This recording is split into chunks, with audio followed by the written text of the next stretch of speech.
di masa COVID ini, monggo sekalian kita awali kegiatan ini dengan bacaan basmalah. Bismillahirrahmanirrahim. Selanjutnya, kita akan mulai dengan menyanyikan lagu kebangsaan kita Indonesia Raya. Hadirin dipersilahkan untuk bangkit berdiri dan mengikuti dengan hikmat.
Terima kasih Bapak dan Ibu. Baiklah, masuk kita pada inti acara. Kita akan simak materi dari dua narasumber kita tentang bagaimana kita bertahan di masa pandemi dan masih mampu meningkatkan profit usaha kita. Di mana Ibu Monik dan Bapak Iwan akan masing-masing menyampaikan materi dalam waktu 30 menit. Kemudian setelah itu dilanjut dengan kuis yang akan disampaikan oleh masing-masing beliau berdua. Bapak dan Ibu, sebelum materi yang pertama disampaikan, saya akan perkenalkan dahulu siapa narasumber hebat kita kali ini.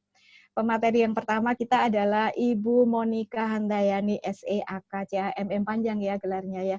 Ditambah satu lagi minggu ini, Ibu Monika Handayani sudah menyelesaikan program doktornya. Selamat ya Ibu Monika.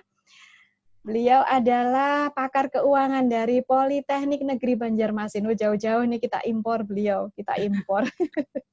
Dan merupakan manajer koperasi sumber energi serta seorang asesor ya selain jabatannya beliau di ICSP. Begitu. Bagaimana meningkatkan laba pada masa pandemik akan disampaikan oleh beliau.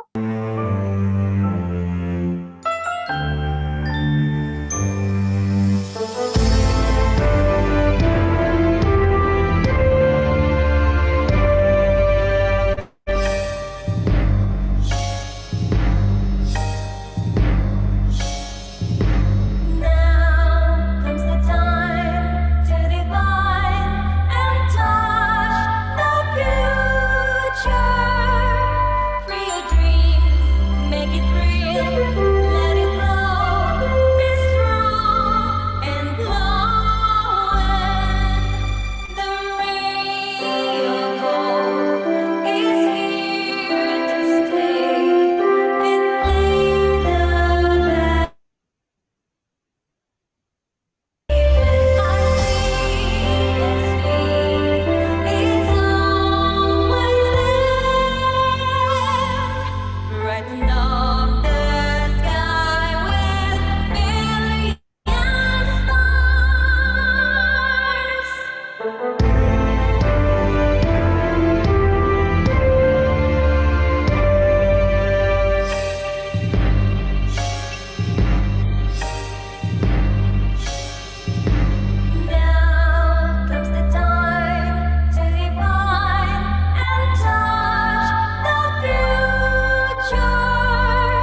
kasih Mas Bimo. Baiklah, rupanya ada yang terlewat gitu ya, mohon maaf. Silakan Ibu Monica, sudah ditunggu-tunggu materinya pada teman-teman, karena ini cocok banget ini Bu Monica. Kalau selama ini jangankan untung gitu ya, mau jalan aja susah gitu Bu Monica. Monggo, bagikan tipsnya yang terbaik Bu Monica buat kita semua. Silakan Ibu. Alhamdulillah, terima kasih Mbak Ibu Tri. Kadang mau manggil Mbak atau Ibu soalnya awet muda banget. Kelihatan muda. Terima Ya, kasih. terima kasih. Baik, saya mulai. Bismillahirrahmanirrahim. Assalamualaikum warahmatullahi wabarakatuh. Selamat pagi semuanya. Pagi ya, walaupun siang, tapi semangat kita seperti pagi. Seperti Ibu Astri tadi mengumandangkan. Baiklah, pertama-tama saya ucapkan terima kasih juga kepada Allah Subhanahu wa Ta'ala karena pada hari ini kita bisa berkumpul di sini untuk melaksanakan acara. Kemudian salam dan salawat kita panjatkan kepada Nabi besar kita Muhammad Sallallahu Alaihi Wasallam. Kemudian yang saya hormati Ketua ICSB berhadir Ibu Yuli atau yang mewakili? Hadir Mbak Monica, hadir monitor. Selamat datang Bu Yuli. Kemudian pimpinan Telkomsel atau yang mewakili. Kemudian yang saya hormati juga Ibu Astri dari Telkomsel selaku pembicara nanti, dan juga Pak Iwan dari ICSB yang akan menjadi pembicara juga setelah saya. Merupakan suatu kehormatan bagi saya karena saya didaulat menjadi pembicara pertama hari ini untuk pembuka. Terima kasih kepada teman-teman ICSB. Pertama kali saya mendapatkan tawaran untuk mengisi acara ini, saya sangat exciting ya. Saya sangat suka untuk sharing ilmu maupun pengalaman saya. Jadi di sini sebelumnya saya izin share dulu PPT saya.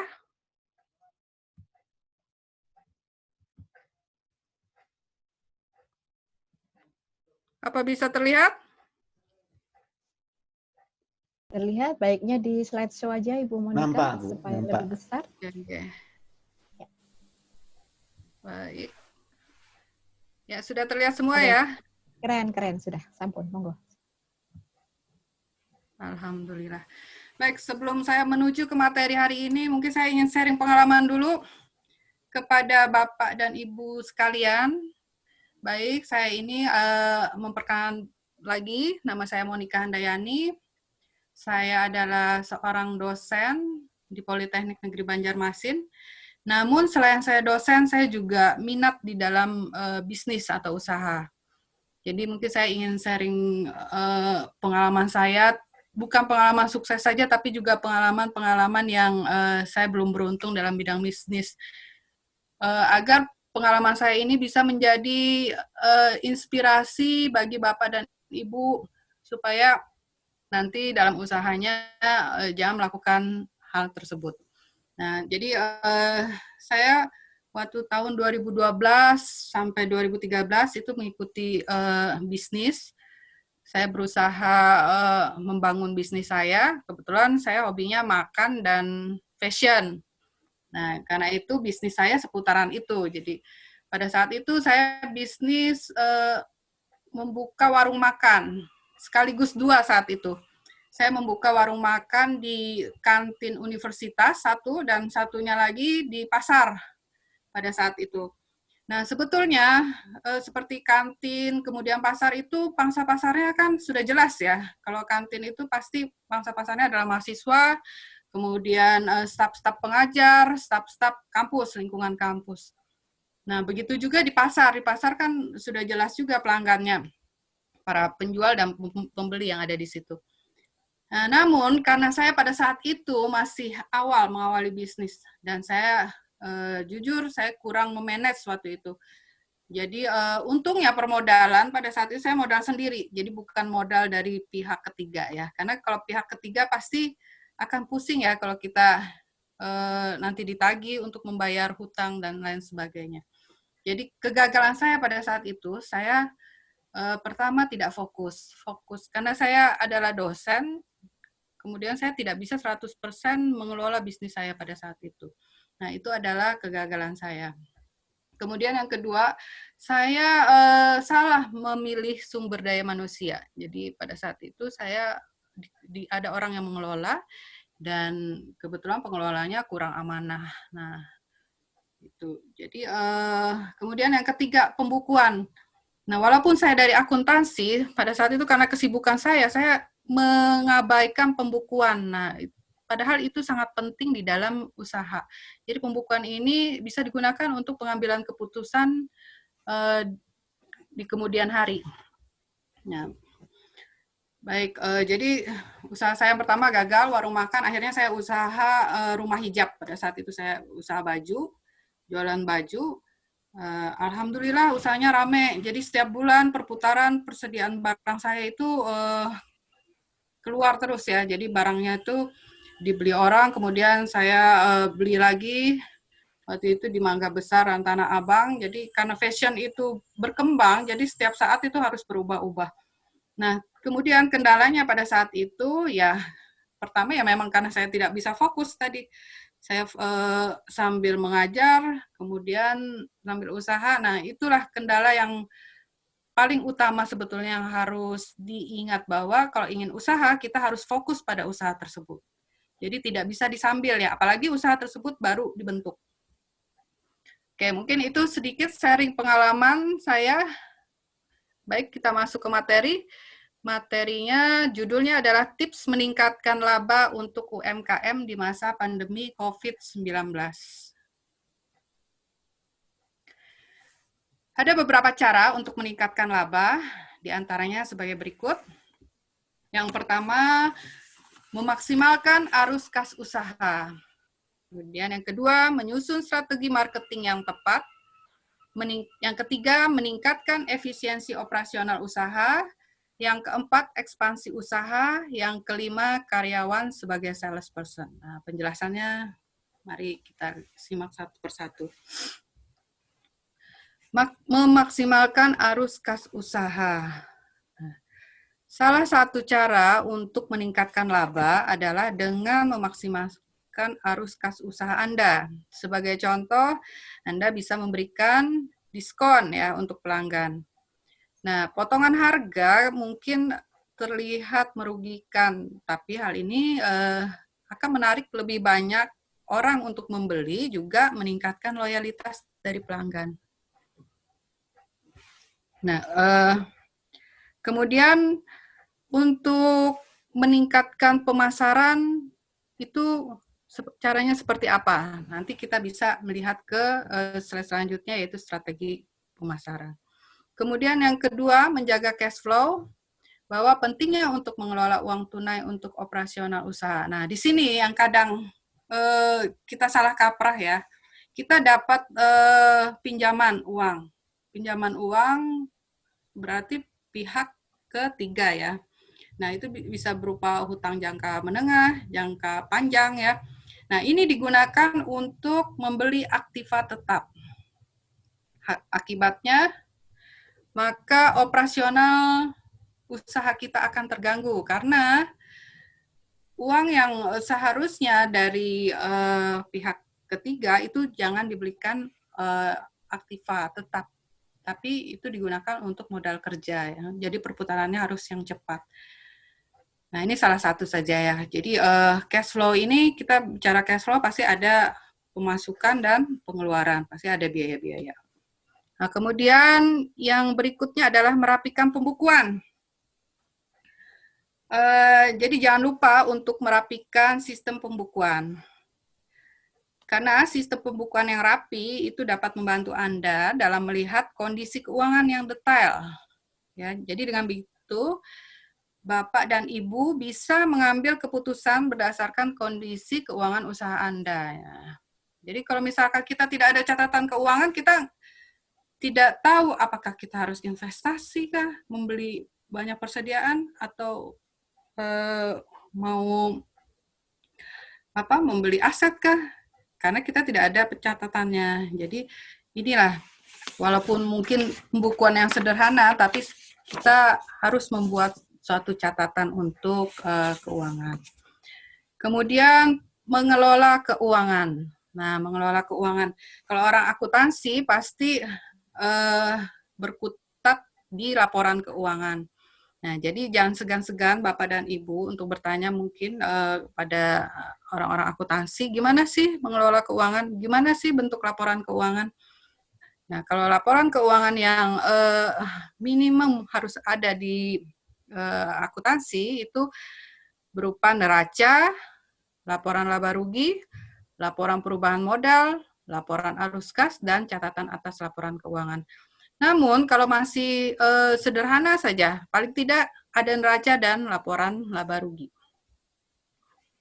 Nah, dengan adanya pengelola keuangan, adanya laporan keuangan, ini juga membantu Bapak dan Ibu nanti misalkan ingin meminjam ke pihak ketiga, ke perbankan, ke BMT, dan lain sebagainya ya. Mereka perlu satu catatan atas laporan keuangan. Nah, yang berikutnya adalah melakukan pengendalian biaya. Nah, kalau biaya ini letaknya di laba rugi. Jadi selain pemasukan, kita ada pengeluaran ya. Pengeluaran ini biasanya dikaitkan dengan biaya-biaya. Ini nanti Pak Iwan akan menjelaskan terkait dengan efisiensi biaya. Oke, berikutnya yang kedua adalah menyusun strategi marketing yang tepat.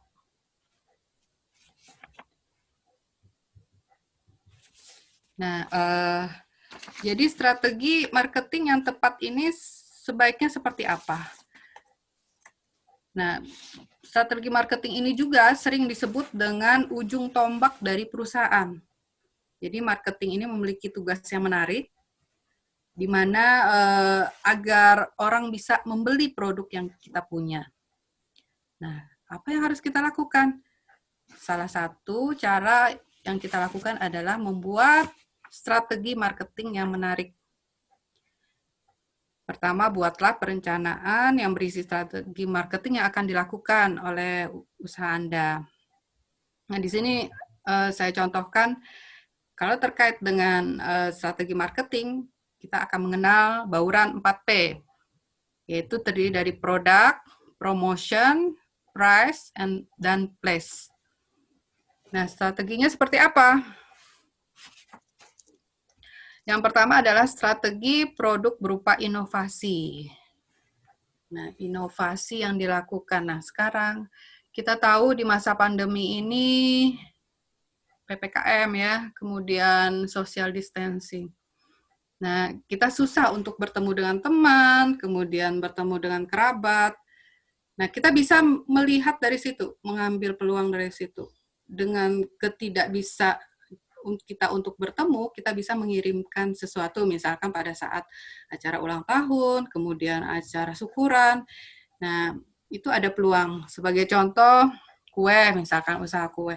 Usaha kue itu bisa dikemas dengan bagus, diberi tas yang cantik, kemudian diberi pita, kemudian diberi ucapan selamat dan lain sebagainya yang itu bisa di aransemen oleh pengusaha. Nah, ini biasanya sangat menarik bagi para pelanggan. Nah, kemudian yang kedua adalah strategi promotion berupa potongan harga. Nah, biasanya apalagi emak-emak ya, kalau emak-emak tuh suka sekali kalau ada diskon. Jadi kalau pembelian diskon 50%, 70%, suka sekali. Apalagi sekarang ini banyak usaha-usaha yang kerjasama dengan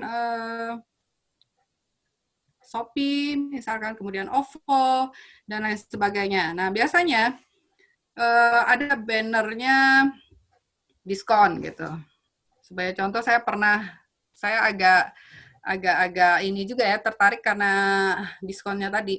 Jadi saya beli kue, di depan toko tersebut ada tulisan diskon 30% dengan menggunakan ShopeePay. Nah, pada saat saya masuk, saya sudah milih-milih kan, milih-milih produk saya mau beli. Pada saat saya membayar, ternyata diskonnya tidak 30% seperti di banner tadi, cuman ada syarat dan ketentuan berlaku. Jadi maksimalnya adalah 3.000. Nah, tapi apa daya pembeli sudah beli ya. Ya, seperti itu. Jadi ini hal-hal yang menarik bagi pelanggan. Kemudian yang ketiga, strategi price berupa buy one get one dan juga pemberian souvenir. Nah, ini biasanya sering dijadikan marketing di minimarket biasanya. Jadi dengan kita menambah 5.000, misalkan Anda bisa mendapatkan 2 produk. Kemudian pemberian souvenir, mengumpulkan berapa kupon, 10 kupon, nanti Anda bisa membeli rantang atau membeli piring, membeli gelas dengan harga yang murah. Kemudian yang keempat, strategi flash berupa fleksibilitas dalam pengiriman produk dengan memaksimalkan layanan antar atau delivery. Nah, Bapak dan Ibu bisa memberikan delivery atau biaya angkut untuk biaya transportnya. Namun dari harga produk bisa Bapak dan Ibu tambahkan. Ini juga menarik pelanggan. Oh, ini free delivery. Oh, kita ngirim gratis. Tentu saja para pelanggan akan tertarik dan konsumen juga bisa semakin loyal. Berikutnya adalah meningkatkan efisiensi operasional usaha. Nah, gimana caranya supaya usaha kita itu dapat efisien? Ini bisa dengan menggunakan software bisnis agar efektif dan efisien. Kebetulan sekali pada webinar ini akan diperkenalkan software yang namanya 99% usaha ya.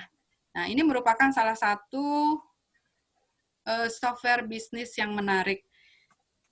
Kalau tidak salah ada ininya juga ya, softwarenya itu ada digitalisasi laporan keuangan. Nah, jadi Bapak dan Ibu bisa langsung menyusun laporan keuangannya melalui software tersebut. Dan biasanya software-software ini terintegrasi, jadi penjualan, pembelian, kemudian laporan keuangan itu biasanya terintegrasi. Jadi sangat memudahkan Bapak dan Ibu untuk menjalankan usaha. Nah, yang berikutnya adalah ekspansi usaha. Dikala Anda merasa bahwa usaha Anda segitu-gitu aja, maka sudah saatnya Anda melakukan suatu ekspansi usaha atau perluasan usaha. Ya, dengan cara menjangkau pasar yang lebih besar. Caranya gimana? Anda bisa memindahkan usaha Anda membuka cabang ke kota lain yang lebih besar atau merambah pasar e-commerce. Jadi zaman sekarang usaha online menjadi ranah yang besar yang bisa menghubungkan setiap orang tanpa ada batasan waktu dan tempat. Jadi untuk itu Bapak dan Ibu bisa memanfaatkan momen untuk go online ya. Nah, penjualan secara online ini bisa dengan memaksimalkan media sosial.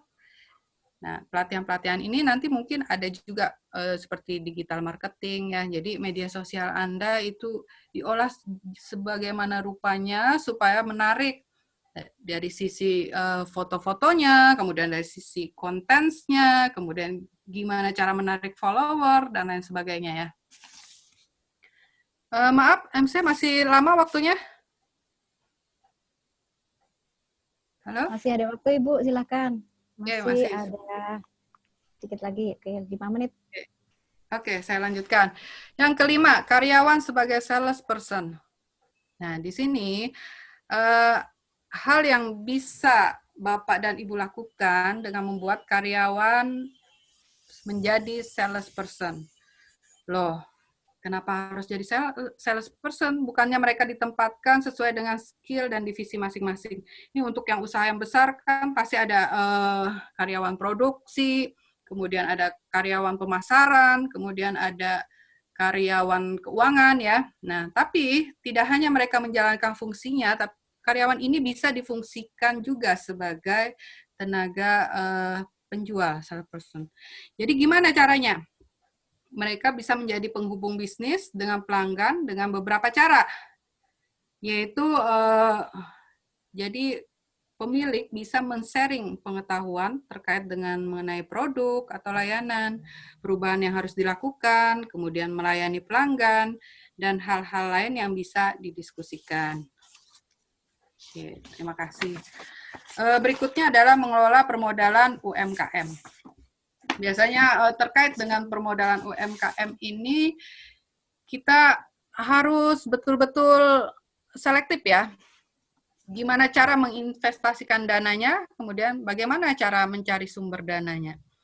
Jadi ada beberapa pertanyaan terkait dengan pengelolaan permodalan UMKM. Yang pertama adalah berapa dana yang dibutuhkan untuk menjalankan usaha. Kemudian yang kedua, bagaimana cara mendapatkan dananya. Kemudian yang ketiga, bagaimana mengalokasikan dana yang terbatas untuk mendatangkan manfaat yang maksimal. Kemudian mengatur aktiva tetap dan aktiva lancar. Dan kemudian bagaimana mengelola modal kerja. Ini sangat penting ya. Nah ini tadi cara mencari sumber dana, ada modal sendiri, ada hutang jangka pendek, ada hutang jangka panjang, ada sumber pendanaan lainnya. Nah, untuk menentukan kebutuhan modal UMKM, di sini pada hakikatnya masalah menyangkut masalah keseimbangan finansial dalam perusahaan. Nah, saya ingin memperkenalkan persamaan akuntansi, ya, di mana aktiva atau kekayaan itu sama dengan hutang plus ekuitas atau modal. Nah, aktiva ini biasanya disebut dengan struktur kekayaan, kemudian hutang dan plus ekuitas atau modal disebut struktur keuangan. Nah, di sini pentingnya untuk mengalokasikan modal ke tempat yang sesuai. Nah, untuk ini saya contohkan aktiva lancar ini sebaiknya dengan menggunakan modal dari pihak ketiga, bisa dengan modal asing. Tapi untuk aktiva tetap dan persediaan besi ini digunakan dengan modal sendiri sumbernya. Oke, ini sebagai contoh mengelola modal kerja. Modal kerja adalah modal yang jangka waktu perputarannya cepat dalam waktu kurang dari 1 tahun. Nah, biasanya modal kerja ini sama dengan jumlah aktiva lancar. Nah, di sini saya contohkan aktiva itu biasanya berada di sisi kiri neraca, pasiva berada di sisi kanan neraca. Jadi aktiva terdiri dari, ini aktiva lancar ya, terdiri dari kas, bank, piutang dagang, dan persediaan. Total aktiva adalah 550.000. Jadi modal kerja sama dengan jumlah aktiva lancar ya. Berarti modal kerjanya adalah 550.000. Total aktiva dan pasiva harus seimbang, jadi 550.000. Jumlah dari modal kerja. Kemudian yang berikutnya adalah cara menghitung besarnya kebutuhan modal kerja. Di sini kita mencari modal kerja minimum dulu. Rumusnya, periode perputaran pengeluaran dana kas dikali pengeluaran tiap hari ditambah dengan modal kerja minimal yang harus ada. Periode perputaran modal kerja adalah jangka waktu berubahnya uang menjadi barang atau piutang sampai kembali lagi menjadi uang. Ini contohnya, tolong disimak. Dalam memenuhi permintaan 1000 meja kuliah di kampus Brawijaya, UD Vinaya memerlukan waktu A. Jangka waktu lamanya pengadaan bahan baku 15 hari. B. Jangka waktu lamanya proses produksi 30 hari. C. Jangka waktu lamanya barang di gudang 10 hari. D. Jangka waktu piutang pada konsumen 30 hari. Total periode perputaran modal kerja itu 85 hari. Nah, sedangkan pengeluaran biaya-biaya sebagai berikut. A. Pembayaran biaya bahan-bahan 500.000. B. Pembayaran upah kerja 400.000. C. Pembayaran konsumsi dan gaji 300.000. Maka jumlah pengeluaran per hari adalah 1.200.000. Kas minimal yang di brankas yang ditetapkan sebesar 5 juta. Nah, maka kita hitung modal kerja minimalnya. Tadi perputaran 85 hari dikali dengan total biaya 1.200.000 ditambah dengan kas minimal 5 juta. Maka Modal kerja minimal yang harus ada adalah 107 juta. Oke. Ini perhitungan untuk pengelolaan modal kerja kita. Baik. Mungkin Nah, cukup Ibu, sampai di sini ya, ya. Waktunya habis ya, Ibu. ya, Ibu Monica. Oke. Tinggal 1 Ya. menit. Selesai kah? Ya, selesai. Apakah kuis Oh, atau diskusi baik. gimana Baik, selanjutnya? terima kasih. Terima kasih Ibu Monica. Oke, ya. Demikian ya, Sekian dan teman-teman. terima kasih. Wassalamualaikum warahmatullahi wabarakatuh. Waalaikumsalam warahmatullahi wabarakatuh. Demikian Bapak dan Ibu, eh, matematika kecil ya, matematika yang mestinya memang kita lakukan di dalam dunia usaha. Jadi uang itu nggak campur ya, campur mana yang uang rumah, mana campur yang uang usaha, seperti itu ya. Saya akan ingatkan Bapak Ibu bahwa di ruang chat telah tersedia link untuk absensi. Silahkan Bapak dan Ibu wajib mengisinya sebagai tanda bahwa Bapak dan Ibu mengikuti kegiatan ini. Dan itu juga menjadi syarat berlakunya pembagian hadiah yang nanti sebentar lagi akan kita lakukan. Baik, Ibu Monica, dipersilahkan Ibu memberikan 3 pertanyaan untuk kuis, di mana pemenangnya adalah kriterianya, pemenangnya jawabannya harus tepat, dan kita ambil yang paling cepat. Akan dibagikan pakai data 4 GB bagi pemenangnya. Silakan Ibu Monica. Oke, baik. Terima kasih, Bu Tri. Ini soalnya, soal pertama. Tadi saya sudah menjelaskan bagaimana cara perhitungannya. Pertanyaan pertama adalah berapakah total aktiva dan total pasiva pada soal di atas ini. Kemudian pertanyaan kedua, berapakah modal kerja? Oke. Silakan yang sudah menghitung, sudah dapat jawabannya, silakan langsung dijawab di chat. Pertanyaan ketiga, barangkali sekalian Ibu Monica. Baik, pertanyaan ketiga. Pertanyaan ketiga, dari soal berikut ini, silakan Bapak dan Ibu cari berapa modal kerja minimal pada UD untung di atas ini. Modal kerja Tadi minimal. rumusnya sudah saya beritahu, periode perputaran modal kerja kali dengan biaya-biaya tambah kas minimal ya. Itu yang menjadi modal kerja. Baik, terima kasih Ibu Monica. Jadi saya kembali ingatkan, yang pertama Bapak dan Ibu isi absen dulu. Yang kedua, ada 3 kuis dari Ibu Monica yang hadiahnya masing-masing adalah pakai data 4 GB gitu ya. Pertanyaan pertama adalah berapa total aktiva dan pasiva. Kemudian yang kedua adalah berapa modal kerjanya. Kemudian yang ketiga, dari soal yang tercantum di sini, berapa modal kerja minimal yang diperlukan. Demikian, silakan nanti segera dikirim jawabannya ke ruang chat, kemudian Ibu Monica akan menilai siapa yang paling cepat dan paling tepat, begitu ya. Baik, sambil menunggu jawaban dari teman-teman. Terima kasih Ibu Monica, materinya yang sangat luar biasa. Memang emak-emak begitulah, kalau bisa semuanya itu sudah bisa dikerjakan dengan gampang, nggak usah ribet gitu ya. Tapi nyatanya kita memang tidak bisa meninggalkan yang namanya dokumentasi, catat mencatat, supaya kita nggak bingung. Gitu. Terima kasih. Baik. Sambil menunggu jawaban, silahkan nanti Ibu Monica dipersilahkan memberikan penilaian. Kita akan, untuk menghemat waktu ya, kita akan hadirkan narasumber kita yang kedua, yakni dari Telkomsel. Jadi Telkomsel merupakan mitra kerjasama kita yang sangat luar biasa ya, yang juga turut berkontribusi dalam mengembangkan usaha masyarakat lewat 99% usahaku, mohon maaf.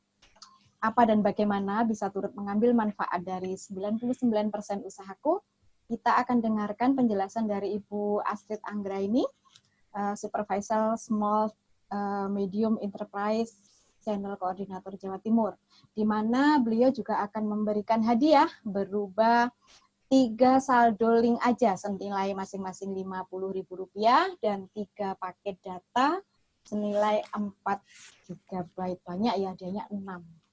Ibu Astrid, monggo dipersilahkan. Terima kasih, Putri.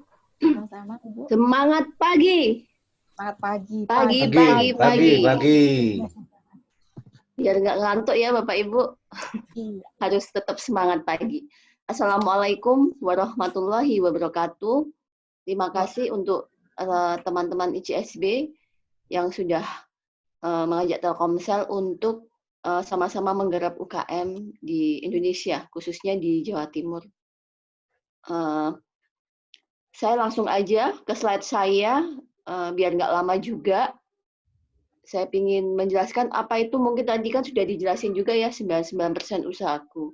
Nah, itu salah satu plafon digital Telkomsel yang memang kita buat di masa corona melanda kita semua. Jadi kita sebagai Telkomsel berusaha memberikan sumbangsi apa yang bisa kita bantu untuk UKM.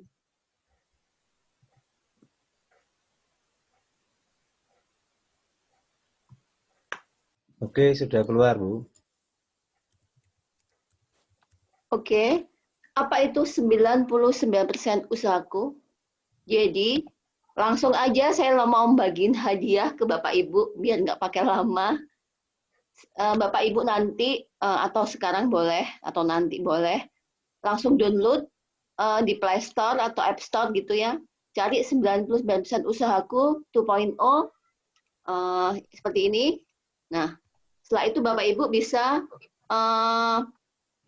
registrasi di situ, nama, alamat email, nomor handphone, dan sebagainya diisi lengkap. Nanti kalau ada kode referral 99 Jatim diisi gitu aja. Kalau udah sukses, Bapak Ibu langsung screenshot tadi. Udah sukses Mbak, di screenshot, kirim ke nomor handphone saya. Ada tertera di slide. Itu bukti bahwa Bapak Ibu sudah mendownload dan registrasi di 0811 393933 nomor handphone saya. Nanti bagi yang beruntung 3 orang akan saya kasih hadiah berupa link aja, saldo link aja senilai 50.000. Ada juga 3 orang yang beruntung akan mendapat paket data 4 GB. Nanti saldonya untuk apa bisa digunakan nanti Ibu Bapak. Saya jelasin juga. Jangan lupa ya, langsung screenshot, kemudian dikirim ke nomor handphone saya, bukti bahwa Bapak Ibu sudah mendownload dan meregistrasi nomornya di 99% usahaku. Apa itu 99% usahaku? Jadi ini adalah ekosistem kami.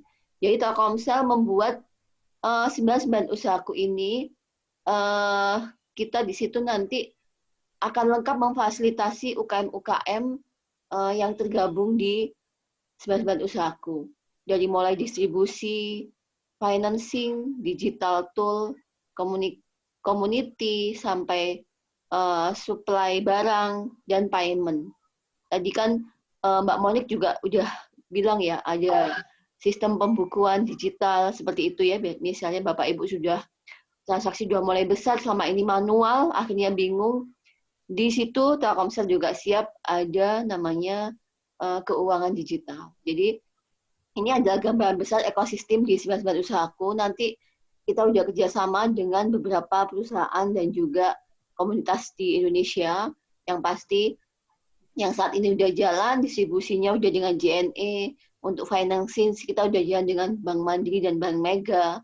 Kemudian untuk supply barang kita sudah ada Alfamart, pembayarannya sudah ada link aja, dan komunitas-komunitas besar yang tergabung di dalamnya. Salah satunya ICSB ini yang akan jadi salah satu komunitas yang akan bergabung di 99 usaha.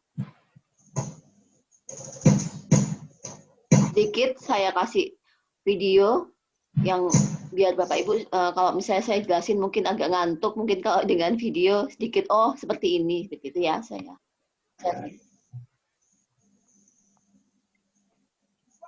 Jadi tadi dijelasin bahwa di 99 usahaku ada pemasokku, ada keuanganku, ada inspirasiku, solusiku, dan pasarku. Jadi ini gini Bapak Ibu. Bapak Ibu nanti sebagai UKM gabung aja di sini, nggak ada ruginya. Nanti Bapak Ibu langsung bisa mendisplay produk Bapak Ibu di sini. Apapun kebutuhan UKM, kami siap membantu di sini. Contohnya pemasokku. Di sini adalah kita akan membuat UKM-UKM ini akan jadi supplier lokal, distributor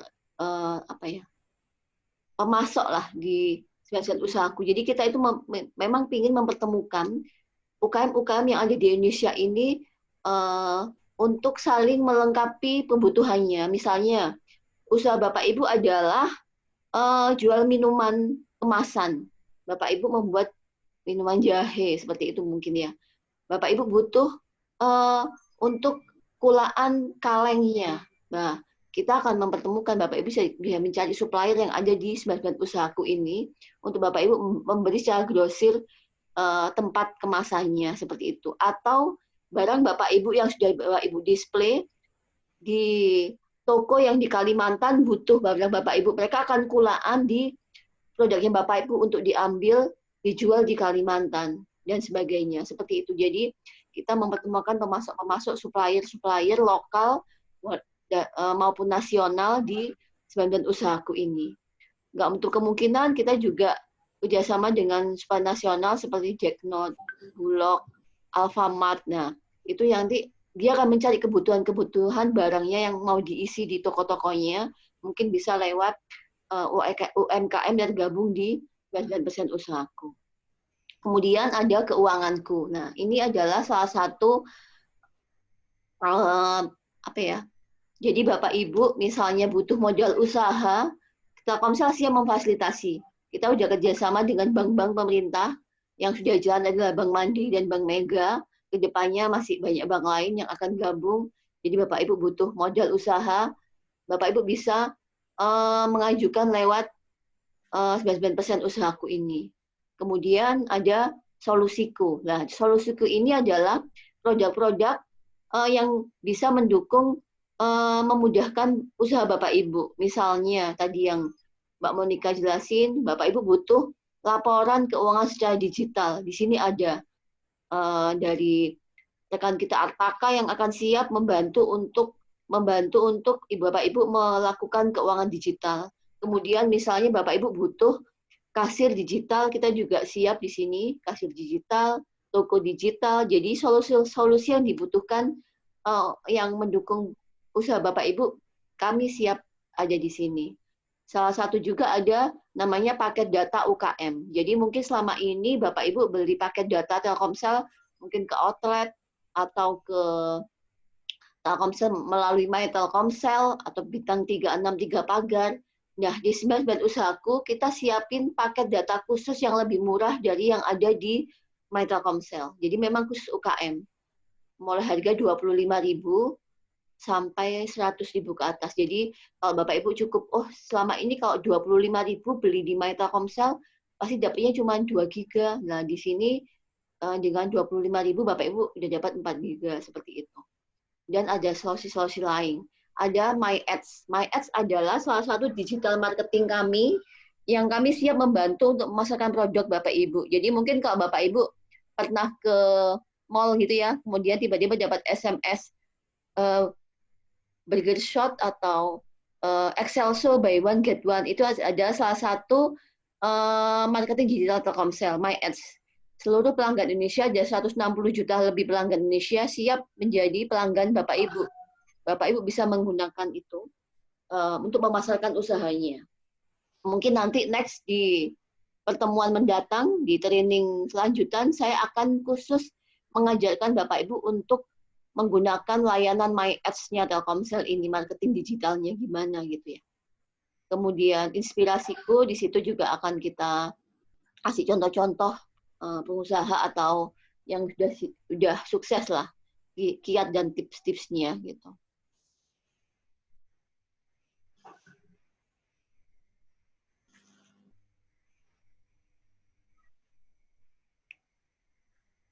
Nah, pemasokku ini nanti Bapak Ibu tinggal setelah download tadi Bapak Ibu tinggal memasukkan produk Bapak Ibu mendaftar untuk jadi suppliernya Telkomsel. Nanti tinggal pilih di situ apa namanya akun untuk pemasok itu Bapak Ibu masukkan aja data-datanya lengkap, ada semua di situ kok. Nanti kalau bingung bisa WA saya, kan nomor HP saya sudah ada tadi. Tinggal diikutin semuanya di situ sampai Bapak Ibu sudah terdaftar sebagai suppliernya Telkomsel. Nanti kalau udah sukses, Bapak Ibu udah bisa langsung mendownload produknya, udah siap untuk dikulak oleh UKM lain di seluruh Indonesia. Nah, ini adalah salah satu produk kita yang apa namanya udah kita bandingkan dengan e-commerce di luar. Jadi ada yang si kuning sama si hijau ini, misalnya kita jual ini ada alat apa ini apa ini? Alat inilah itu di toko sebelah harganya 57, di toko sebelah 52, di sini hanya 42. Kemarin sempat di hari UKM Agustus kita mendiskon semua produk-produknya ini sampai 99%. Jadi ada yang harganya cuma Rp400, Rp500 seperti itu. Nah, ini salah satu produk juga yang sudah ada di situ. Jadi Bapak Ibu langsung gabung aja di 99% usahaku untuk bisa tahu lah apa aja yang bisa digunakan. Ini tadi yang saya jelasin solusiku, di mana nanti beberapa produk solusi yang bisa dimanfaatkan Bapak Ibu. Nah, ini yang tadi saya jelasin paket data yang ada di situ yang bisa dimanfaatkan Bapak Ibu. Jadi mungkin selama ini kalau Bapak Ibu aktivasi paket datanya lewat My Telkomsel, udah bisa beralih ke 99 usahaku karena memang harganya khusus untuk UKM.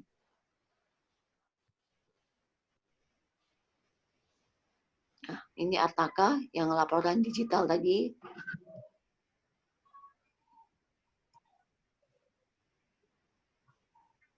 Nah, mungkin memang lebih enak Bapak Ibu langsung download, kemudian registrasi. Jangan lupa di screenshot ya. Yang beruntung ada 6 orang, 3 orang dapat saldo link aja, 3 orang lagi dapat paket data 4 GB. Nanti untuk apa saldo link aja? Nah, misalnya Bapak udah download, udah sukses, link ajanya akan masuk ke link, bisa digunakan untuk transaksi di 99 usahaku juga. Mungkin itu aja dari saya. Nanti di akhir acara ya, saya umumkan di grup ya, di grup WA nanti siapa aja pemenangnya, 6 orang yang beruntung. Jangan lupa di screenshot, kirim ke nomor handphone saya 0811 39 3933. Terima kasih. Wassalamualaikum warahmatullahi wabarakatuh. Semangat pagi. Pagi. Terima kasih Bu Astrid. Semangatnya luar biasa, bikin kita ya harus semangat supaya kita keren. 99% usahaku sudah diluncurkan oleh Telkomsel untuk pengembangan UMKM. Jadi di sana bisa mencari supplier, bisa juga memasarkan. Ini luar biasa ya, banyak sekali. Maka untuk mencari keterangan yang lebih lanjut, silahkan langsung di-download katanya Bu Astri. Nah, nanti pemenang dari 3 kuis yang diberikan oleh Ibu Monica yang pertama tadi ya, hadiahnya berupa 3 paket data 4 GB masing-masing, juga hadiah dari siapa yang mendaftar 99% usahaku berupa 3 saldo link aja 50.000 dan juga 3 paket data senilai 4 GB akan kita umumkan di WA Group, gitu ya, untuk menyingkat waktu. Baiklah, terima kasih Ibu Astrid. Baik, kita akan lanjutkan kepada pemateri ketiga, ya ini pada seri kedua kali ini adalah Dr. Andes Ekonomi Iwan Hariwibowo, yang merupakan, ini tempatnya uang ini, bendahara ICS di Malang Raya, yang juga seorang expert di bidang ekspor impor dan kepabeanan.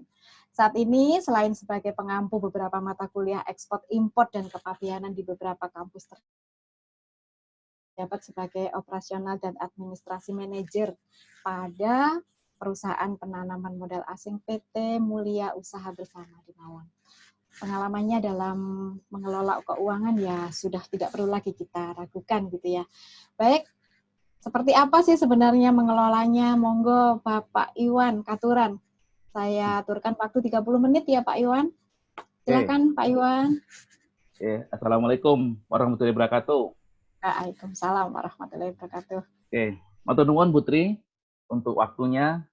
Terima kasih untuk semua rekan-rekan, juga termasuk dari Telkomsel ya, waktu yang diberikan kepada kita semua. Selamat pagi, selamat siang.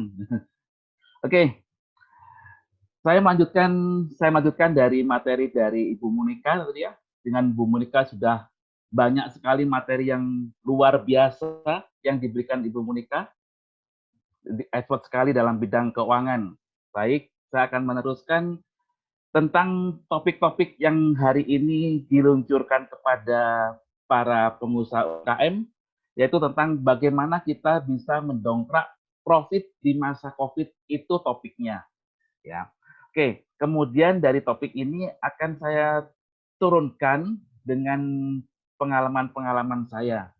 Oke, sedikit dari saya, mungkin saya bisa jabarkan ya dari apa yang sudah disampaikan dari moderator.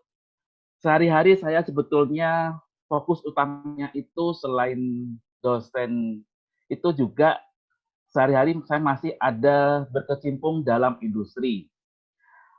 Industri yang dimaksud industri ini adalah industri besar. Kalau misalnya di sini saya bicara untuk para UMKM, di mana saya sehari-hari saya ada di dunia industri yang skalanya besar, harapan saya itu sebetulnya apa yang di industri besar itu bisa saya sharingkan kepada teman-teman di UMKM kecil dan menengah. Itu harapan saya. Dan sebetulnya itu pun juga harapan dari teman-teman organisasi. Ketika saya didapuk untuk masuk dalam organisasi ini, di mana saya yang notabene dari industri besar, sedangkan di sini adalah industri kecil dan menengah, harapannya apa yang ada di industri besar, kalau UMKM itu ingin meningkat, harusnya bisa ditiru kan, seperti itu harapannya. Tapi semua akan kembali kepada Bapak Ibu sebagai pengusaha dan sebagai pengelola dari usaha kecil. Itu ya. Saya lanjutkan sekarang. Nah, kemudian saya lanjutkan bagaimana sehari-hari ada di dunia industri yang skalanya besar. Apa yang bisa saya berikan untuk para UMKM? Apa yang saya bisa sharingkan pada UMKM pada siang ini? Nah, itu dia. Sehingga di sini pada masa pandemi ini, ya pada masa pandemi yang berkepanjangan dan kita juga tidak tahu sampai kapan karena semua itu tidak terlepas dari ini ya, dari Allah Subhanahu wa taala. Bagaimana kita bisa survive? Bagaimana kita tetap bisa survive? Bagaimana kita selalu punya solusi-solusi yang terus bisa kita cari sehingga usaha-usaha kita tetap berjalan. Itu harapannya. Nah, sekarang pada siang ini saya hanya mencoba men-sharing apa yang ada di dunia industri. Kebetulan alhamdulillah pada masa pandemi ini industri di mana saya tekuni ini, yang di mana saya menjadi operasional director sebetulnya, yang tepatnya operasional director Putri. Di situ pada masa pandemi ini tetap masih bisa bertahan. Cuman karena PPKM kita harus mengatur waktu supaya semua bisa bekerja. Jadi bukan karena tidak ada order, tidak. Yang saya liburkan itu bukan karena kita tidak punya order, karena keterbatasan waktu yang dibatasi oleh kebijakan PPKM. Itu yang sangat luar biasa sekali dan kita harus mengatur bagaimana anak-anak saya di pabrik ini, bagaimana teman-teman saya di pabrik, semua bisa bekerja dengan waktu yang dibatasi. Seperti itu. Itu memang ya saya bilang itu memang karena kebijakan mau tidak mau kita harus ikuti. Dan itu saya sebagai operasional, itu uniknya di situ. Memutar-mutar, mengotak-atik teman-teman itu supaya semua bisa bekerja dan tetap punya penghasilan. Jadi yang saya liburkan ini bukan karena kita tidak ada order, bukan karena omset kita menurun, tidak. Tapi memang ada kebijakan yang mengharuskan mempangkas waktu kita. Nah, seperti itu. Akhirnya saya akan sharing bagaimana kita bisa tetap memiliki pelanggan pada masa-masa yang pandemi ini. Nah, salah satu yang utama Bapak Ibu ya yang bisa saya sharingkan ini pada siang ini adalah kita tetap harus yang nomor satu, kita harus jaga kualitas. Itu yang paling utama. Kalau di dunia industri, mau nggak mau, kualitas itu adalah hal yang utama yang harus tetap kita jaga. Nah, itu yang Bapak Ibu harus mungkin bisa mulai dipikirkan karena terkait dengan kualitas ada biaya-biaya yang harus kita keluarkan. Kalau kita memproduksi barang, kemudian barang kita ini cacat, tidak sesuai dengan kualitas yang kita harapkan, tentu ada biaya-biaya yang harus kita keluarkan terkait dengan produk kita yang cacat. Itu Bapak Ibu. Nah, kemudian kalaupun kita akan memproduksi barang, kemudian barang-barang kita cacat, bagaimana apakah bisa dijual? Saya katakan barang itu bisa dijual. Siapa bilang tidak bisa dijual? Walaupun barang cacat pasti bisa dijual. Di tempat saya pun juga demikian. Di pabrik itu barangnya cacat. Siapa bilang tidak bisa dijual? Pasti bisa dijual. Sampah pun bisa dijual. Nah, tapi ada tapinya. Apakah barang-barang ini yang tidak sesuai dengan standar? Apakah kita bisa jual dengan harga standar? Saya katakan tidak. Ya, jadi produk-produk ini yang ada di dalam perusahaan, mungkin Bapak Ibu UMKM, misalnya nih UMKM ya, saya contohkan kembali ke UMKM. Misalnya Bapak Ibu memproduksi sebuah kue, ada roti, produksi roti. Bagaimana roti ini kualitasnya Bapak Ibu harus menjaga, ya, harus dijaga. Misalnya secara sederhana, rotinya tidak gosong. Berarti bagaimana supaya rotinya tidak gosong? Berarti Bapak Ibu terus ada bisa mengawasi ketika open misalnya. Kemudian tidak ada roti, misalnya kue, tidak banyak yang dibuang. Misalnya pakaian nih, konveksi. Tidak banyak pakaian-pakaian tuh yang terbuang sisa potongnya. Walaupun sisa potong itu pun laku kita jual. Nah, itu berarti kalau kita sudah memangkas atau kita sudah bisa menciptakan produk-produk yang sesuai standar kualitasnya, biaya-biaya pun yang seharusnya tidak terjadi itu bisa dipangkas dan Bapak Ibu akan bisa menghasilkan margin yang meningkat. Jadi, seiring dengan kualitas yang Ibu bisa pertahankan, ya, seiring kualitas yang Bapak Ibu bisa pertahankan, margin pun juga akan meningkat. Sama Bu di dunia industri, sama ya Bapak Ibu ya. Di dunia industri sama. Ketika kita bisa meningkatkan kualitas atau kita bisa menjaga kualitas, kita bisa menjual dengan harga sesuai standar. Tetapi ketika kita produksi, mungkin operatornya mungkin ngantuk, kemudian produksi barangnya itu tidak sesuai, mungkin QC-nya mungkin agak sedikit ngantuk, nah segala macamnya karena di pabrik itu bisa 24 jam. Itu bisa terjadi. Nah, bagaimana? Biasanya barang-barang ini tidak langsung kita keluarkan kalau barang-barang ini tidak sesuai dengan standar. Bisa kita karantina dulu, bisa kita karantin dulu. Nah, karantina itu pasti ada biayanya. Kemudian akhirnya kita sortir, ya. Barang-barang itu kita sortir. Nah, barang-barang kita sortir itu pun pasti juga ada biaya sortirnya. Kita panggil tenaga untuk sebagai sortir. Nah, biaya-biaya tersebut ini biaya bisa dikatakan dari biaya-biaya kualitas. Karena seharusnya tidak harus kita keluarkan jika kualitas kita bisa bermanfaat. Kualitas kita bisa sesuai standar. Oke, saya coba kalau Ibu lebih jelas, Bapak Ibu lebih jelasnya, coba ini ada PPT dari saya ya. Nih, coba kita lihat di sini. Sudah kelihatan ya? Bapak Ibu sudah kelihatan? Pak, belum Pak. Belum Pak Iwan. Oke. Pak. Saya sambil bicara kalau belum. Akhirnya di sini akhirnya saya juga akhirnya memilih nih. Nah, kalau Bapak Ibu ingin meningkatkan margin dari usaha-usaha Bapak Ibu di UMKM, usaha kecil dan menengah. Nah, kita bisa dengan cara melalui efisiensi cost. Ya. Jadi Bapak Ibu bisa meningkatkan laba, mungkin di masa pandemi tadi sudah saya banyak bercerita bagaimana di masa pandemi ini supaya kita bisa mencari solusi, supaya kita bisa tetap survive dalam kegiatan kita, berarti kita bisa dengan melalui efisiensi cost. Sini ya. Coba Bapak Ibu lihat bagan yang telah saya buat. Ini bagan ini saya buat secara sederhana sekali. Sudah kelihatan ya? Kelihatan Bapak Ibu? Bentar. Halo? Sudah Pak Iwan? Sudah. Oke, kita lihat di sini. Ini bagan ini saya buat secara sederhana bagaimana yang biasanya terjadi dalam kegiatan-kegiatan usaha kita. Pertama, di sini ada input nih pasti. Kita pasti ada input atau ada material. Kalau ada input, ada material, berarti akan timbul biaya-biaya material cost. Sini. Oke. Kemudian dari material-material ini, kita proses menjadi produksi. Kita proses menjadi masuk ke produksi ya, nanti akan menjadi sebuah output. Ya. Jadi ada material masuk, kemudian kita proses dari proses produksi, kemudian ada output. Bapak Ibu bisa lihat di sini, output yang berupa finished good atau barang jadi ini ada dua. Saya pisah menjadi dua. Di sini ada produk yang sesuai standar, kemudian ada produk cacat. Ya, ada produk cacat yang tidak sesuai standar. Saya besarkan.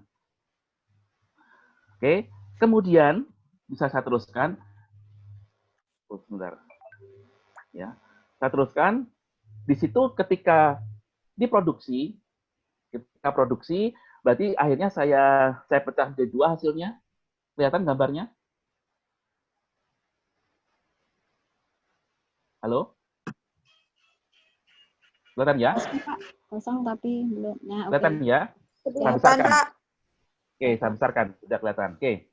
Ketika kita sudah masuk di output dari hasil proses produksi yang berupa finished good atau barang jadi, di sini saya pecah menjadi dua, yaitu ada produk sesuai standar dan ada produk yang cacat. Nah, kemudian kalau produk-produk kita sesuai standar di sini, maka kita bisa jual dengan harga yang normal. Ya. Jadi kalau kita bisa jual dari produk kita yang sesuai standar, kita jelas kita bisa jual dengan harga yang normal sesuai dengan yang kita harapkan. Tapi ingat, ya, ada juga produk yang cacat. Kalau di industri pasti ada yang cacat. Kalau di UMKM pasti juga ada yang cacat atau ada sisa produk yang dibuang atau harus dibuang. Tapi kita bisa minimalkan semua itu. Di sini ketika kita memiliki produk cacat, ya, maka ada penjualan dengan harga di bawah standar. Tadi di muka sudah saya sampaikan bahwa ketika kita memproduksi produk cacat, apakah bisa dijual? Bisa, saja bisa. Semua produk-produk yang cacat itu pun pasti bisa dijual, bahkan sampah pun bisa kita jual. Itu kalau di industri. Harapannya pun juga demikian di UMKM. Sampah pun bisa Bapak Ibu jual. Karena sekarang sampah-sampah itu bisa diolah menjadi gas dan segala macamnya. Nah, kemudian di sini karena barang kita cacat, akhirnya ada penjualan dengan harga di bawah standar. Nah, kemudian atas barang cacat ini timbullah yang namanya biaya ada perbaikan kualitas. Nah, karena timbul perbaikan kualitas atas produk-produk yang kita hasilkan tidak sesuai standar, maka di sini akan timbul biaya-biaya kualitas. Bermacam-macam biaya kualitas yang harus kita korbankan sehingga produk kita kembali produk sesuai standar. Seperti itu, ya. Jadi di sini akhirnya timbul yang namanya perbaikan kualitas atas produk-produk kita yang cacat atau tidak sesuai dengan standar. Nah, karena ada perbaikan kualitas, timbullah yang namanya biaya kualitas atau quality cost ya, atau biaya kualitas. Nah, itulah yang bermacam-macam. Nah, tapi Bapak Ibu ketahui, untuk biaya kualitas ini ada pengelompokannya karena ada yang memang harus disiapkan ya untuk biaya kualitas ini untuk kita mempertahankan kualitas yang kita miliki atas produk kita. Memang biaya kualitas ini harus ada yang tetap ada dan harus ada yang harus kita singkirkan. Ya. Jadi untuk mempertahankan kualitas atau menambah tingkat kualitas dari produk kita, memang harus ada biaya kualitas yang kita korbankan. Kemudian juga harus ada biaya-biaya kualitas yang harus bisa kita pangkas. Kita lihat. Ya. Jadi biaya kualitas di sini Biaya kualitas itu adalah biaya yang terjadi untuk mencapai standar kualitas yang kita harapkan atas produk-produk yang kita hasilkan. Ya. Sehingga apa? Sehingga setelah kita mengorbankan biaya kualitas, kita harapannya produk kita mencapai kualitas yang kita harapkan, sehingga margin pun akan meningkat. Itu harapannya. Ingat, di masa pandemi ini yang harus kita pertahankan. Kualitas yang harus kita pertahankan. Ya, ini bisa dicontoh mungkin di industri saya ini, kita meliburkan teman-teman itu bukan karena kita tidak ada order, tapi kita terbentur dengan kebijakan. Itu salah satu yang memang dilematis akhirnya. Tuh ya, kita lihat di sini ada pengelompokannya. Nah, di sini ada beberapa pengelompokan biaya kualitas. Yang pertama ada biaya pencegahan, kemudian ada biaya penilaian, kemudian ada biaya kegagalan internal, dan ada biaya kegagalan eksternal. Ini adalah pengelompokan biaya kualitas. Dari biaya-biaya ini, ya Bapak Ibu, dari biaya-biaya ini ada yang memang harus kita korbankan, harus ada. Kemudian ada yang memang harus kita pangkas sehingga margin kita pun bisa meningkat. Seperti itu. Sekarang kita lihat biaya pencegahan itu apa saja, biaya pencegahan itu apa saja. Saya langsung, karena terbatas waktu, saya langsung coba bagiannya. Nah, di sini. Nah, di sini sudah terlihat tabel ya. Ada terlihat tabel ya Bapak Ibu ya.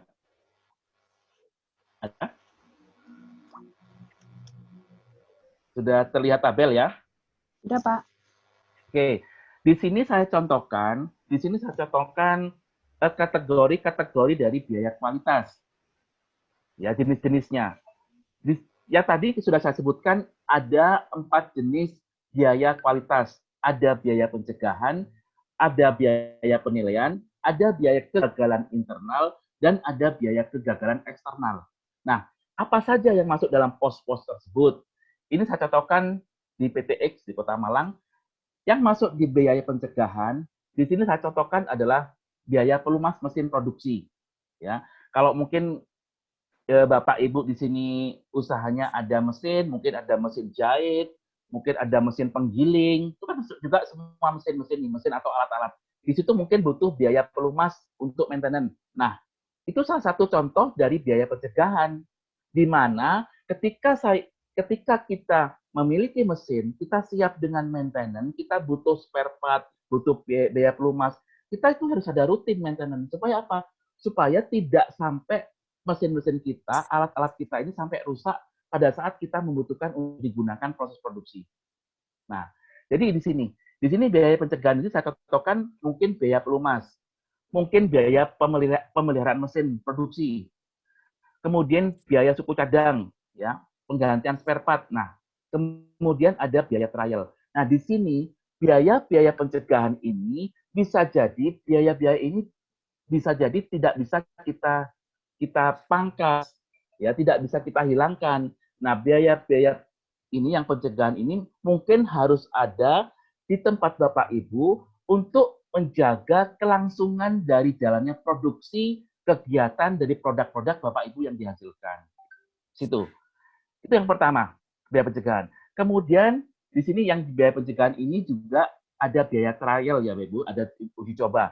Itu sangat penting sekali adalah biaya trial. Jadi sebelum Bapak Ibu mungkin memproduksi massal, memproduksi banyak, mungkin bisa menguji coba terlebih dahulu, men-trial produk-produk Bapak Ibu, apakah hasilnya sudah baik, apakah hasilnya itu bisa diterima oleh pihak pelanggan. Biasanya kalau di tempat kami pun, biasanya kita buat trial, dan hasil trialnya, hasil uji coba, kita sampaikan ke customer. Kita sampaikan ke calon customer misalnya. Kemudian ketika mereka sudah oke, barulah kita akan memproduksi dengan produksi massal, produksi banyak sesuai dengan ordernya. Tapi kalau sebelum kita ada asisi dari customer, nah itu kita bisa produksi uji coba terlebih dahulu. Lain lagi kalau mungkin Bapak Ibu mungkin produk-produknya ini ya, produk-produknya yang langsung dijual mungkin ke kayak kalayak rame misalnya. Bapak Ibu pun juga bisa men-trial produk-produk Bapak Ibu, membuat uji coba dari produk Bapak Ibu, kemudian dicoba ke beberapa ke masyarakat ya tanpa dipungut biaya mungkin dengan gratis, mungkin disampaikan kepada masyarakat, kemudian bagaimana tanggapannya, bagaimana responnya. Nah, itu ya. Itu jadi ada biayanya di sini memang. Tapi memang harus kita keluarkan seiring dengan jika kita ingin mempertahankan atau meningkatkan kualitas kita. Itu yang pertama, biaya pencegahan dan contohnya. Kemudian yang kedua di sini ada biaya penilaian ya. Di sini saya contohkan biaya penilaian itu ada biaya tes laboratorium. Ya, biasanya kita beberapa produk ini yang memang harus ada tes laboratoriumnya. Kemudian ada pengujian kualitas. Itu ada mesin-mesinnya yang ada standar tertentu yang sudah kita setting, apakah hasil produksi kita sudah sesuai dengan standar yang sudah kita tetapkan sesuai dengan permintaan pelanggan. Di situ pasti ada biayanya. Kemudian di sini saya tulis juga contoh biaya penilaian, ada biaya ACC produk ke pihak customer. Ya, di situ kalau kita ACC produk memang harus ada biaya juga, biaya transportasi, kemudian biaya riset, biaya untuk membuat laporan dan sebagainya. Nah, di situ masuk pada biaya penilaian. Nah, jadi dua contoh ini, biaya pencegahan dan biaya penilaian ini mungkin yang mau nggak mau tidak bisa kita hindari. Ya. Tidak bisa kita hindari kalau kita ingin menjaga tingkat kualitas dari produk-produk yang kita hasilkan. Saya lanjutkan sekarang. Kemudian di sini yang ketiga ini yang termasuk dalam biaya kualitas ini, dalam kelompoknya itu ada biaya kegagalan internal. Nah, kalau ada biaya kegagalan, di sini saya contohkan di sini ya, ada biaya karantina produk. Kemudian ada biaya pemeriksaan ulang. Kalau pemeriksaan ulang misalnya ada sortir ulang di situ. Kemudian ada biaya penghentian mesin. Jadi Bapak Ibu ingat, kalau kita memproduksi, kemudian kita ada kegagalan dalam internal, kemudian hasil produksinya itu buruk atau jelek, akhirnya pun kita akan menghentikan mesin. Kita akan menghentikan mesin, kita ada perbaikan mesin, ada downtime, ya mesin yang menunggu, dan segala macamnya. Di situ pun ada biaya-biayanya. Ya, karena listrik tetap berjalan, biaya tenaga kerja tetap berjalan, akhirnya ada biaya yang timbul akibat dari penghentian mesin. Nah, itu yang ketiga. Yang keempat di sini ya. Yang keempat di sini adalah ada biaya kegagalan eksternal. Kalau kegagalan eksternal berarti terkait dengan pihak di luar perusahaan. Ada retur misalnya, ada barang yang dikembalikan, kemudian ada biaya penggantian karena produk kita cacat, biaya potongan karena kualitas buruk, kemudian biaya perbaikan atau sortir produk. Nah, ini diakibatkan dari kegagalan dari kualitas barang kita. Untuk yang nomor 3 dan 4, ya, ini bisa kita tekan atau kita bisa pangkas kalau seiring dengan kita bisa mempertahankan kualitas kita. Jadi biaya kualitas ini kalau kita masuk dalam industri atau kita masuk dalam kegiatan Bapak Ibu bisa untuk membuat catatan, mengereng ya biaya apa saja yang terkait dengan biaya kualitas. Jadi Bapak Ibu bisa menganalisa.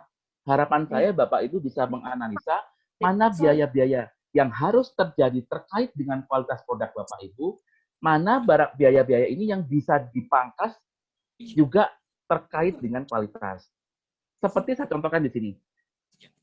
Biaya kegagalan internal dan biaya kegagalan eksternal. Seandainya kualitas Bapak Ibu itu sudah sesuai standar, dua biaya ini bisa hilang atau bisa ditekan secara minimal. Itu. Tapi kalau biaya pencegahan dan biaya penilaian, mau nggak mau memang harus Bapak Ibu pertahankan untuk mempertahankan kualitas. Tapi biaya kegagalan dan biaya kegagalan eksternal dan internal, kalau Bapak Ibu mampu untuk mempertahankan kualitas, Bapak Ibu biaya ini bisa dihilangkan atau ditekan secara minim. Itu harapannya. Oke. Pak Iwan, waktunya 5 menit lagi nih. Oke. Jadi saya teruskan saja ya. Jadi gitu. Jadi kesimpulannya gini ya. Jadi analisanya kesimpulan saya. Jadi Bapak Ibu sebagai yang menjalankan kegiatan usaha kecil, menengah ataupun kecil ya, harus bisa mengkategorikan biaya-biaya yang terjadi pada kegiatan Bapak Ibu. Dari biaya-biaya itu, Bapak Ibu bisa mengkelompokkan, bisa menganalisa, dan kemudian bisa mengelompokkan mana-mana biaya yang bisa dipangkas dan mana-mana biaya-biaya yang harus tetap ada seiring untuk mempertahankan kualitas. Seperti itu. Ya. Jadi di situ itu harapannya. Kemudian sebentar ya. Kemudian lanjutkan sebentar. Di sini pun Bapak Ibu juga bisa membuat tabel dari bulan ke bulan untuk bisa akhirnya dibuat analisanya apakah dari bulan ke bulan tingkat biaya kualitas ini apakah sudah bisa ditekan atau belum. Itu. Di sini saya contohkan nih ya, di tabel ini dari bulan ke bulan, mungkin 6 bulan, kemudian bisa menghitung dari biaya kualitas yang ditimbulkan, kemudian kita bandingkan dengan penjualan. Kemudian berapa persentase dari biaya kualitas yang ditimbulkan kita bandingkan dari penjualan. Nah, kalau Bapak Ibu dari bulan ke bulan tingkat biayanya ini persentasenya sudah menurun, mampu untuk menurun, berarti Bapak Ibu sudah berhasil untuk menekan biaya kualitas dan bisa meningkatkan margin. Itu kesimpulannya. Jadi kesimpulannya harapan saya dengan sedikit dari saya ini untuk berbagi dari industri yang besar ke menengah ke bawah, bisa diambil sedikit bagaimana kita bisa menganalisa biaya kualitas yang ditimbulkan dengan mempertahankan kualitas dari produk Bapak Ibu. Di mana tujuan akhirnya nih ya, tujuan akhirnya adalah apa tujuan akhirnya? Tujuan akhir dari efisiensi cost ini yang diiringi atau melalui perbaikan kualitas, akhirnya tujuannya adalah untuk meningkatkan omset atau untuk meningkatkan penjualan sesuai dengan standar yang diharapkan. Oke, itu saja dari saya. Mungkin itu saja dari saya karena moderatornya sudah meng-cut saya. Mohon maaf untuk lebih kurangnya. Ya, mohon maaf lebih kurangnya. Matur nuwun Putri waktunya. Terima kasih. Masih ada waktu sebenarnya Pak. Bukan suatu saya. Ya, masih ada waktu. Oke. Oke, kalau ada waktu sedikit dari saya itu. Jadi kesimpulannya dengan kita mengetahui berapa biaya-biaya yang ditimbulkan dari kegiatan Bapak Ibu, kemudian Bapak Ibu bisa memprosentase ya, yang penting bisa memprosentase dari kegiatan dari bulan ke bulan. Jadi terlihat ya, di sini dari bulan ke bulan, Januari mungkin tingkat biayanya itu 41%. Ini caranya sederhana sekali Bapak Ibu. Cuman biaya kualitas kita bandingkan dengan penjualan, cuman dikalikan 100%. Sudah selesai. Jadi yang saya sampaikan ini begitu sederhana sekali. Kemudian dari bulan Februari, Maret, akhirnya Juni di sini Juni sudah mampu biaya penjualannya itu hanya 8%. Sehingga dari sini bisa nampak dari bulan ke bulan biaya kualitas ya. Ingat biaya kualitas ini timbul karena tingkat produk kita ada cacatnya. Itu bisa ditekan sehingga tujuannya dari semua ini tujuannya adalah kita bisa menganalisa. Kita bisa menganalisa apakah kita sudah berhasil menekan biaya kualitas sehingga margin kita akan meningkat. Kemudian tujuannya setelah kita bisa menganalisa, tujuannya adalah untuk peningkatan omset penjualan dari produk-produk yang kita hasilkan. Seperti itu Bapak Ibu ya. Ya mungkin nanti suatu saat kita di pertemuan kembali mungkin dengan kita lanjutkan kembali ngobrol-ngobrolan kita. Oke Putri, itu dari saya Putri. Matur nuwun waktunya. Assalamualaikum warahmatullahi wabarakatuh.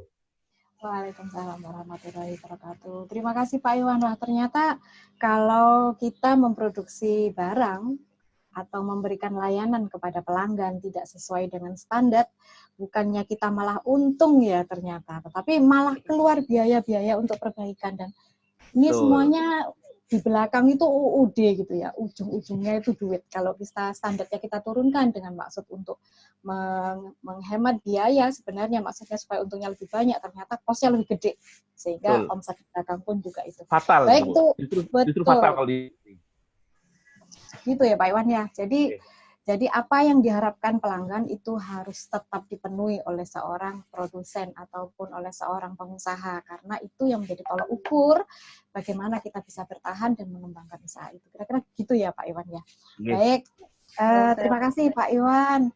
Silakan Pak Iwan memberikan pertanyaan, 3 pertanyaan yang akan kita berikan hadiah 3 paket data 4 GB dari Telkomsel. Tapi sebelumnya saya akan umumkan pemenang dari kuis Ibu Monica. Yang pertama adalah, pertanyaannya adalah berapa total aktiva dan pasiva? Jawabannya adalah 700.000. Pemenangnya adalah Ibu Tineke Lili dari Batu. Kemudian berapa modal kerja dari soal yang tadi pertama disampaikan, pemenangnya modal kerjanya adalah 700.000 juga. Pemenangnya adalah Ibu Bapak Nur Amin ya, Bapak Nur Amin.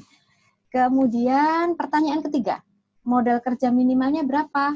38 juta. Jawabannya. Pemenangnya adalah Ibu Vinda. Kemudian silakan Pak Iwan berikan pertanyaannya dulu. Nanti akan saya lanjutkan untuk bertanya. Oke, Bapak Ibu, mulai sekali pertanyaan dari saya ya. 1. Masih panas. Iya. Nomor 1 soalnya, apa yang akan kita hasilkan dalam kegiatan operasional usaha kita? Oke, nomor 2. Sudah ya, nomor 1? Pelan-pelan Pak Iwan. Diulangi lagi Pak Iwan. Pelan-pelan. Diulangi Oke, pelan-pelan. saya ulangi lagi. Soal nomor 1, apa yang akan kita hasilkan dalam kegiatan operasional usaha kita? Apa yang akan kita hasilkan dalam kegiatan operasional usaha kita? Itu pertanyaan nomor 1.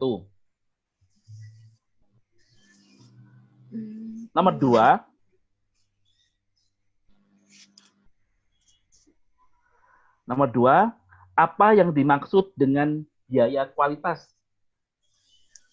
Apa yang dimaksud dengan biaya kualitas? Nomor 2.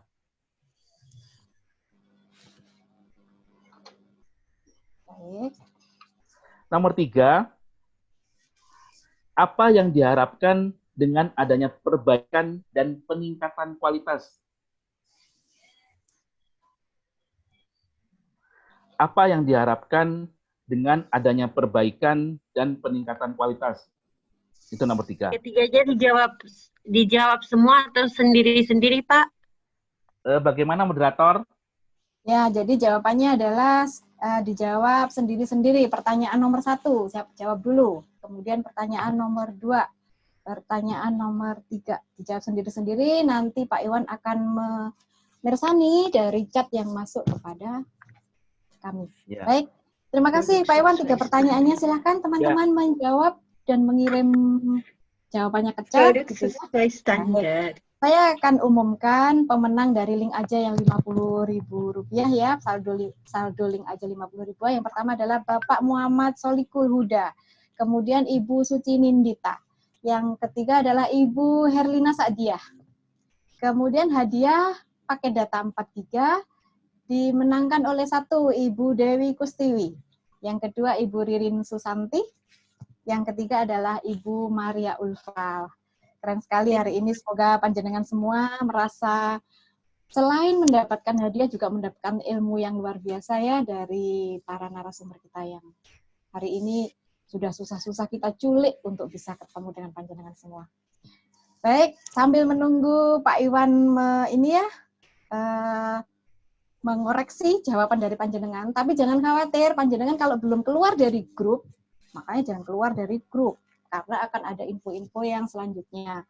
Sehingga nanti hadiah akan kita umumkan di grup yang selanjutnya ya. Pemenang dari kuisnya Pak Iwan akan kita sampaikan di grup, karena ruang kita juga sangat terbatas semua. kemudian Baik, terima menjadikan kasih. panjenengan bisa menjadi UMKM yang kompetitif pada tahun 2030. Paling lambat 2030 panjenengan sudah menjadi UMKM yang kompetitif. Kegiatan webinar series ICSP Malang Raya bersama Selesai. Telkomsa seri kedua dengan tema dongkrak COVID masa COVID. Telah Foto-foto selesai, dulu Bapak Ibu, Ibu. foto-foto dulu ya, jangan lupa. Terima kasih atas partisipasinya. Saya sebagai pemandu acara, mohon maaf ya jika banyak kata, ada sikap yang kurang berkenan, karena yang salah hanyalah manusia. Kalaupun ada manfaatnya, maka itu manfaatnya adalah merupakan hadiahnya Allah Ta'ala bagi Foto panjenengan. bersama dulu Ibu. Monggo Pak Sony, Pak teman-teman untuk foto bersama, silakan. Makasih Mbak Bo. Monggo Pak Sony. Foto Mbak dulu. Bo. Pak Sony kasih apa-apa Pak? Mic-nya masih ditutup Pak Sony. Pak Sony mic-nya.